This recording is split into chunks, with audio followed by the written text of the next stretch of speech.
The amazing drama you're about to see is a matter of human record. You may believe it or not. But the real people who lived this story, they believe it. They know. They took that one step beyond.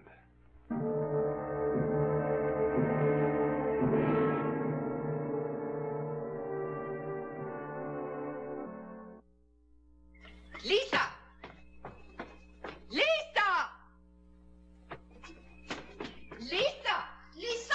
Où est cette petite? Oh, mon Dieu, mon Dieu, mon Dieu. Lisa! It is time for your ballet lesson. Come on. Vite, vite, vite, vite, vite. Where is that child? Oh, this is terrible. Look at your face. This is certainly not ladylike. Ivy has been looking for you. Annette is waiting for you. Mais qu'est-ce que c'est que ça? C'est terrible. On ne peut pas compter sur vous du tout. Lisa Garrick, age 11. Reluctant ballerina. How nice to be 11 in the wonderful world of 1901. A world of peace and security, and for little girls, fun. No reason for it to ever change. No reason that Lisa knew of. 1, 2, 3, 4. Higher, Lisa, higher. That's better. 1, 2. Your hands soft, graceful. That's it. 1, 2, 3, 4. 1, 2, 3, 4. Oh, Mr. Garrick. Oh, I didn't mean to pry. I was only passing. That's all right, Abby. I don't blame you for watching. Oh, she's a picture. She's so lovely. I can close my eyes and almost see her mother. Yes, she has the same grace, the same love of life. 1, 2, 3, 4, and stop. Now let's do. Mademoiselle Guerrero, I'm tired. Couldn't I rest for a minute? Tired? We just started. A ballet dancer tired? That is not possible. Come on, come on, come on. Daddy! Oh, hey, that was pretty good, wasn't it? Catching that leap that way. What do you think, Mademoiselle Garot? Would I make a good partner for this prima ballerina, or do you think I'm starting a little late? Daddy, don't pat that do with me. Well, you can Oh, do it. no. Come on, Well, try stop, it. stop, stop, Lisa. Your father is much too old for that kind of foolishness. Mademoiselle Garot is quite right. As a ballet dancer, I'm afraid I'm past my prime. Now, you go right ahead with your lesson, and I'll watch from over here. Let's show the turns to your father. Annette, please, la grande valse brillante. Go to the center of the floor, please. Ready? Begin. Faster, faster. That's better. Faster, faster, faster. Good. Good, good, Lisa. Good. Good, good, good. Bravo, ballerina, bravo. Oh, elle était merveilleuse. Elle fait vraiment des progrès, n'est-ce pas? Stop now. That is enough.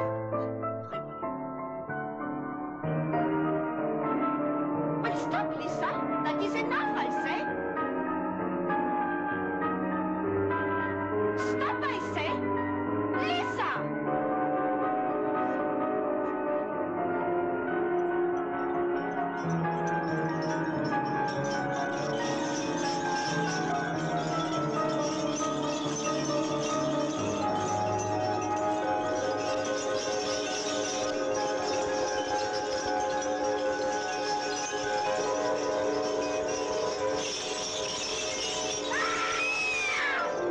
Lisa! Lisa!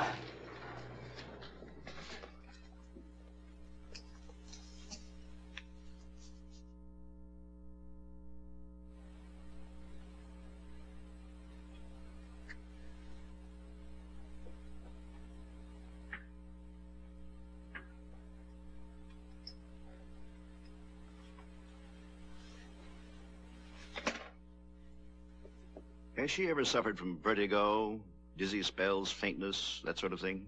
Never, Dr. Parsons. She's always been a healthy child. She's never been sick. She doesn't seem to have struck her head when she fell, but she certainly has sustained some kind of shock.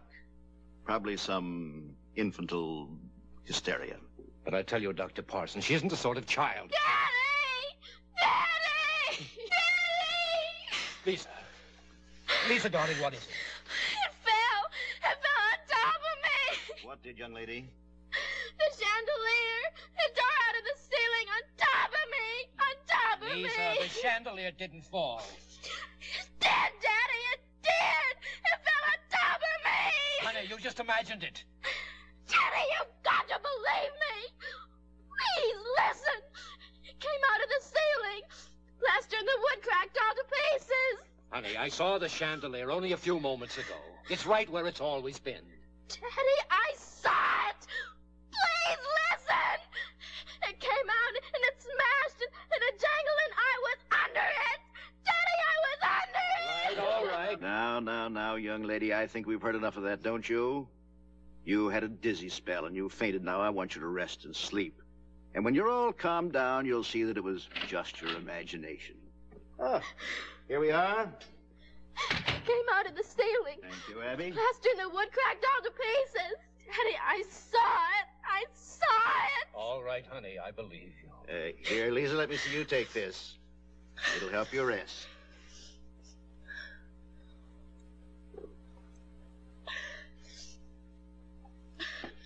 Get some sleep now. You promise? I'll try, Daddy. Good girl.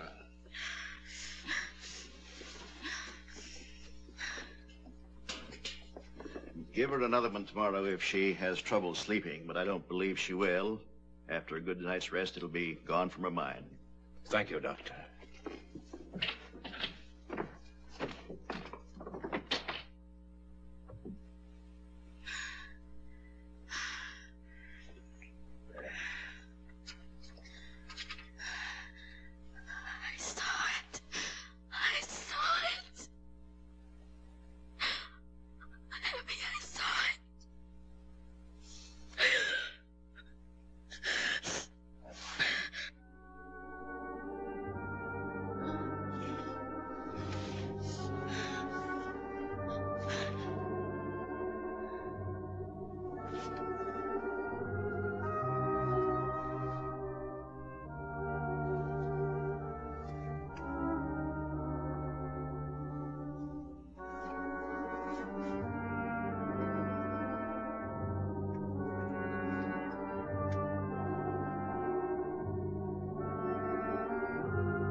Oh, there, Mr. Garrick. Oh, darling, I didn't mean to frighten you. What in the world are you doing up at this hour? I wanted to look. I just had to. I just had to. Lisa. Lisa, darling, what's the matter? I looked in to see if she was sleeping, and I found her down here, sir. Oh, Daddy. Daddy, I had to stay. I just had to. Why, of course you did, darling. Now, let's have a real look, shall we? Come along, Lisa. No.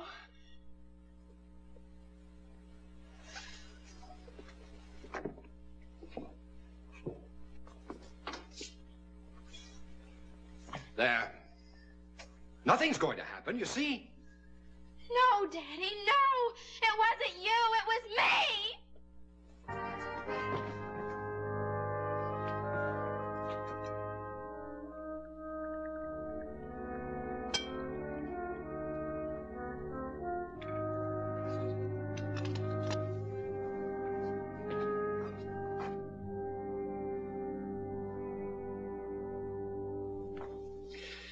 Eat a little breakfast, honey. You'll feel better. I'm not hungry. What is it, darling? Still upset about yesterday? You'll forget about it soon. No, I won't. You know how when you get dizzy, everything kind of spins around? Well, it looks like you got so dizzy doing those turns yesterday that things not only went around like this, but up and down, too. Only down. All right, only down. But it happens to everybody. It's just kind of a trick our imagination plays on us. Daddy, it wasn't my imagination. It was real. Real? Yes. But how could it be? The chandelier's still there, isn't it? Yes. And you're here with me, aren't you? Yes, but it was real. Well, all right.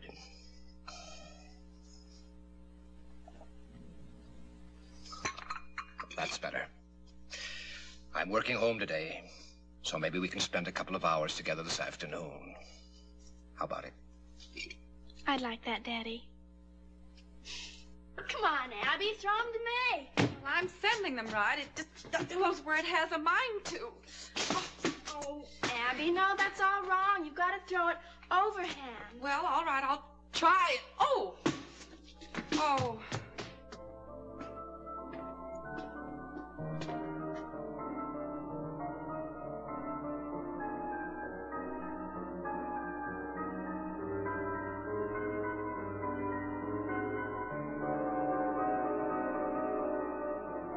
Lisa, did you find it? Lisa, what's taking you so long?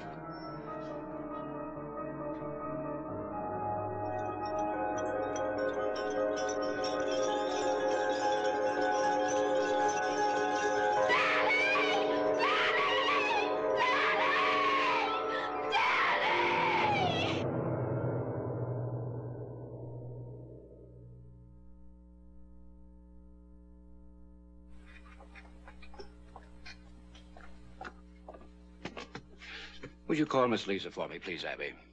To come in here, sir? Yes, please. Why, she won't come in this room, Mr. Garrick. You know that, sir. She hasn't been in this room in more than 10 years. Abby, please. Call her. Well, what do you say, Ed? She's as sound as a dollar, Mr. Garrick. It would take an earthquake to move her. She's as strong as the day she was put in. If she'd moved at all, there would have been cracks in the plaster, and there isn't any. And there's no rust on the metalwork. She's as sound as a dollar, Mr. Garrick. You're absolutely sure? Yes, sir. There's a little trap in the ceiling that leads to where she's anchored. I inspected all the fittings, and there's no rust on the metalwork. She's as strong as the day she was put in. If she'd moved at all, there would have been cracks in the plaster, and there isn't any. I'd say it would take an earthquake to move her. All right, thank you, Ed. Thank you. See me, Daddy? Yes, Lisa. You remember Ed Matthews? Of course. How are you, Mr. Matthews? Oh, I'm fine, thank you. You look lovelier every time I see you, Miss Garrick. Thank you. Ed has gone all over the chandelier from top to bottom. Daddy, please. Oh, the chandelier was put up there to stay, Miss Garrick. It would take an earthquake to move it. Thank you very much. I'll talk to you later. Oh, sure, Mr. Garrick. Sure. Excuse me, miss. Now, you see, darling, you believe me now, don't you? If anything were wrong, Ed Matthews would have found it. Daddy. Lisa, listen to me. You're not a child any longer. Daddy, please.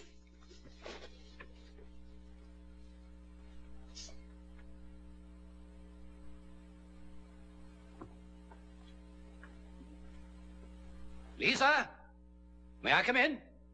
Certainly, Daddy. George is downstairs. Already? Golly, I'd better hurry. Where are you going? To the opera with Louise and Melissa. Why don't you all come back here afterwards for a late supper? I'm sure Abby and Mrs. Wilson would be happy to prepare something for you. Thank you. Maybe we will. Could you fasten me, please? Certainly. Oh, you look perfectly charming. Thank you. Darling, I have a request to make of you. I'm not going to demand it because I respect your feelings. I know you do, Daddy. You always have, and I'm very grateful.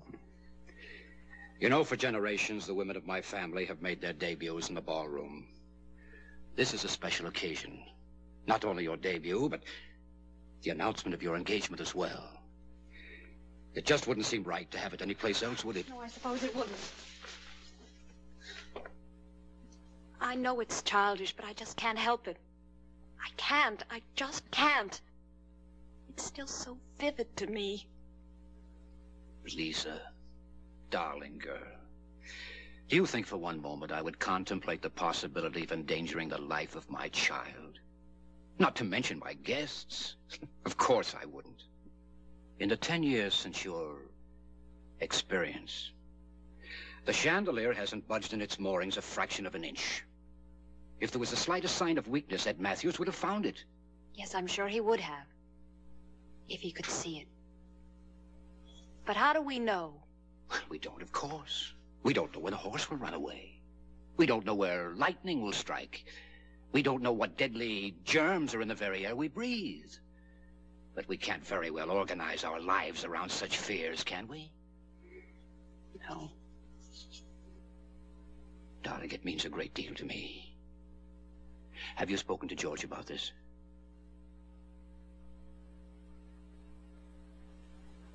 Well, you don't have to give me your answer now, but will you think about it? Yes, Daddy, I'll think about it. Thank you. That's all I ask.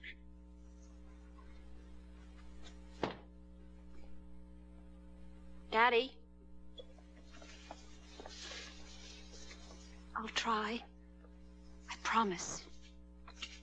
Good girl.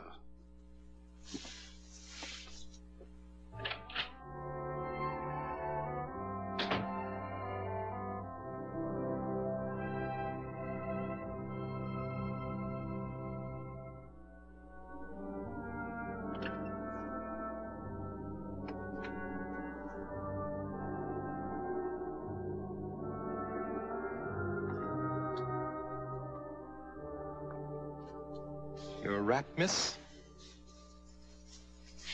I'm sorry, George. Ready? I have been for years. Daddy talked to me tonight about having the engagement party in there. Mm-hmm. What did you tell him? I told him I'd think about it. You think I'm being very foolish, don't you? I think you're beautiful, adorable, and just a little foolish. Well, maybe I am. I don't know. I really don't know.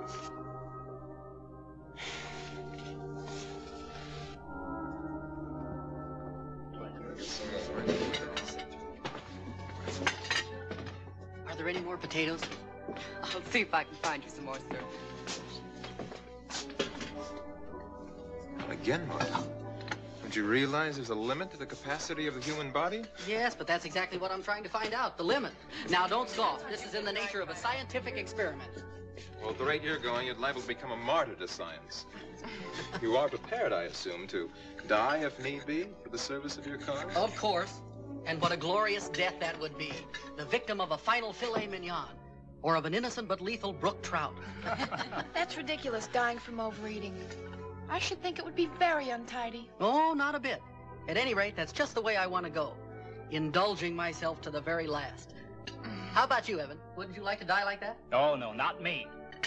I want to go in my sleep when I least expect it. And then all my relatives will be shocked, particularly when they read my will and find I died penniless. How about you, Melissa? Oh, I wanted to go in great style. Painlessly, of course.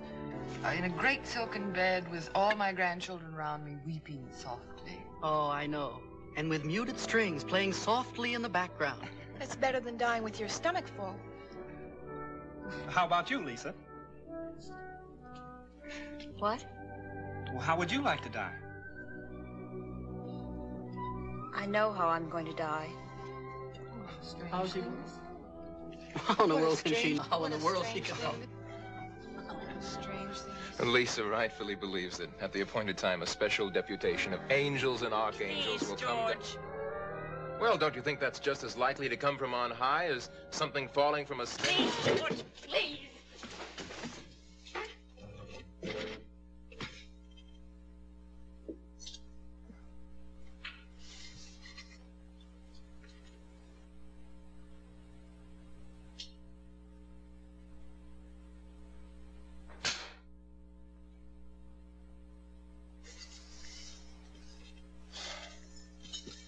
Did I say something wrong? I was only joking. Of course you were. There was no reason to take it so seriously. Why did you get so upset? It hasn't anything to do with us.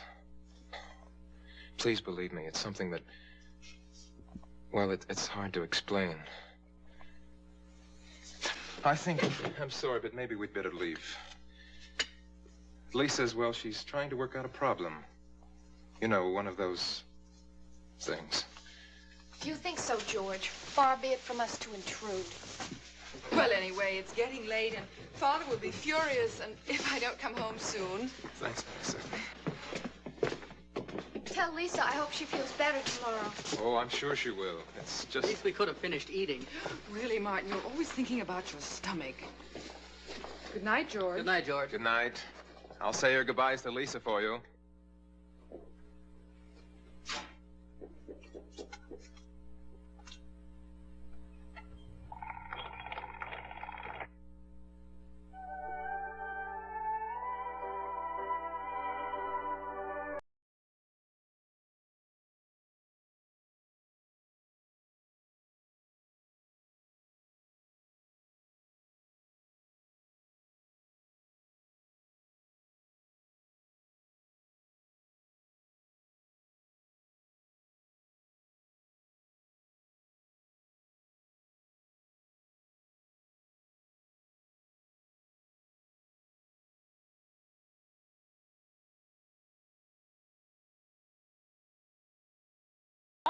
I tried for Father, for you.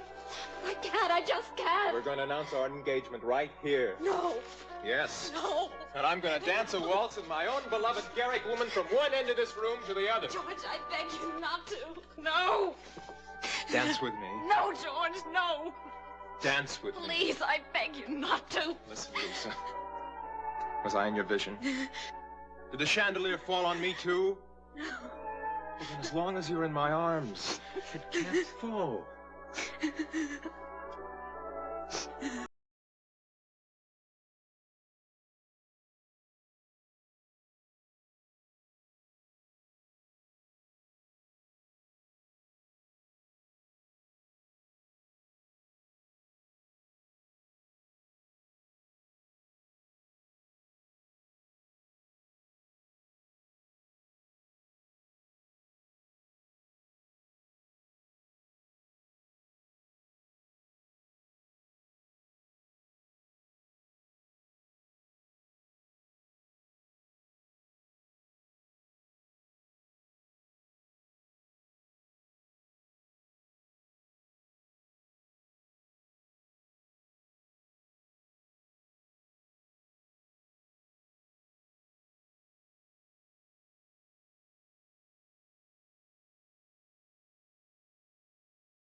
That's Lisa.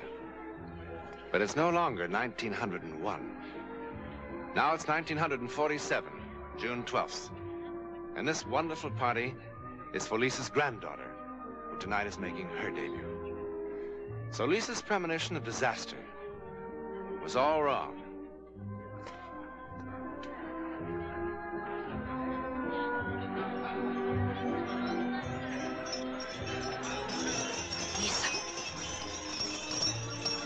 Lisa!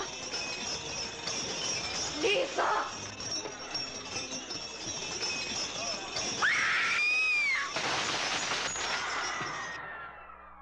All wrong? As her namesake danced beneath it, the great chandelier fell, just as Lisa had seen it fall many years ago. The premonition came true 2 generations later. To whom it happened, we know. Where it happened, we know. How or why it happened. But I'm not quite ready to say goodnight.